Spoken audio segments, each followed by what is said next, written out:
reasonable. That is a quote from Delacroix. I want to examine today with you the question of identity, and is culture involved, and is race a factor? Charlie? I want to be black. I want to get into the hip-hop thing. I want to go there. Raven? Times are definitely, different now. Things are different, and obviously now you see a lot of white kids, that admire and look up to the black community and hip-hop and Kim? You don't want to be what people expect of your race. Like people say, okay, you're white, you have to be this way. You can't walk around and talk whatever, ebonics, and they're saying, I don't know, sometimes you just don't want to be what your race is supposed to be. Be what your race is supposed to be. Be what your race is supposed to be.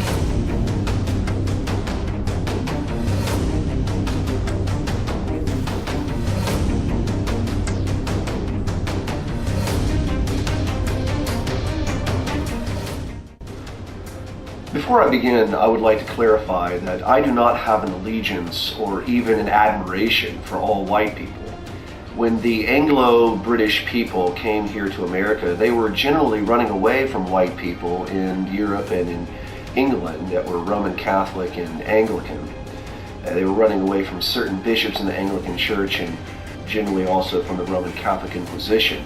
So I do not have an absolute allegiance to all white people. I would generally follow the ethnic policies, the demographic policies of the Johnson-Reed Act of 1924. My allegiance is to the British and Northern European Protestant people, not all white people. That was what the Johnson-Reed Act was about. Liberals complain about the conflation on these issues regarding the mythological white race. But if the fixation of the myth of the monolithic white race is a problem, it is the fault of the liberal narrative. The liberal narrative has targeted the said white race in their accusations of white supremacy and white privilege.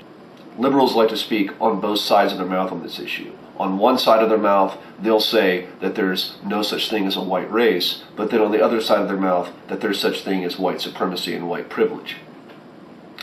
In this country, a very popular narrative has gained footing in the minds of the young white people.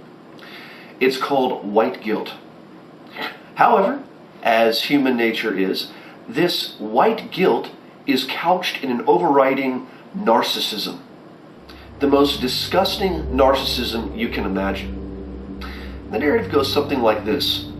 Not only do I not hate the black man, not only do I not hate the brown man, I'm so holy, I'm so righteous, I'm so cool, that I hate my own people.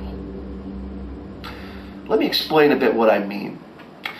Let me help you realize just how amazing I am. I'm willing to betray my entire country, to subject my own family to poverty, ethnic cleansing, and outright genocide, to murder off my own children in an abortion clinic just to make room for a replacement demographic. I'm so anti-racist. I'm so holy. I'm so righteous. I'm so fucking cool. That is the extent that I am willing to go to prove just how amazing I am, just how unique I am, just how incredible I am in the midst of this sea of swine and human revelry.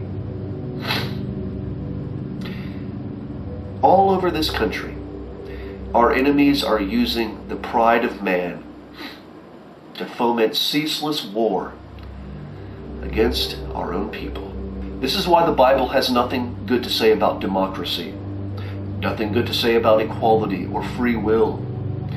The heart of the common man is wicked, prideful, sheepish, easy to taunt, and easy to trick. Moreover, the women, having the overly emotional constitution that they have, are even more susceptible to this form of manipulation and deception. Our ideas of equality and democracy have come back to haunt us as a people. It is not until our men begin to refuse to be afraid of other people, and most importantly, our own women, and take up our God-ordained station of leadership, that we will see an end to this affliction. But the problem is, we are afraid. The reason why we are afraid is because, in large, we are a wicked, apostate people who have rejected the Bible and the Spirit of Elohim. We no longer have His Spirit burning within us to give us courage to fight against our enemies. Not only so, but due to the United States government policy of the 501c3 corporation, we have no teachers to instruct us how to fight against our intellectual enemies. Our supposed pastors and teachers are forbidden to even speak to these issues. This program, however, The End of Modern Civilization, is designed to do just that. It is designed first and foremost to teach you the scriptures, to teach you about the law and the gospel. You can't have one or the other. You have to take them both together. The law teaches you that you're a sinner, teaches you what sin is, teaches you what good and evil is, teaches you that you need salvation in Yeshua HaMashiach. And then the gospel teaches you where you are to go to find salvation, to find the Messiah. And then it's to teach you how to do war in your society, intellectually, to be able to face head on the challenges of your culture. Our churches, our educational institutions have utterly failed to teach the Protestant British people how to fight against their enemies here. Not only has it failed, our ministers are contracted traitors to our people. They refuse to teach us, and the reason they refuse to teach us is because they have an agreement with the United States government to keep their mouths shut about these issues. It's called the 501c3 corporation. This program is designed to help you. If you want to comment in the reply section, I will answer any questions you may have.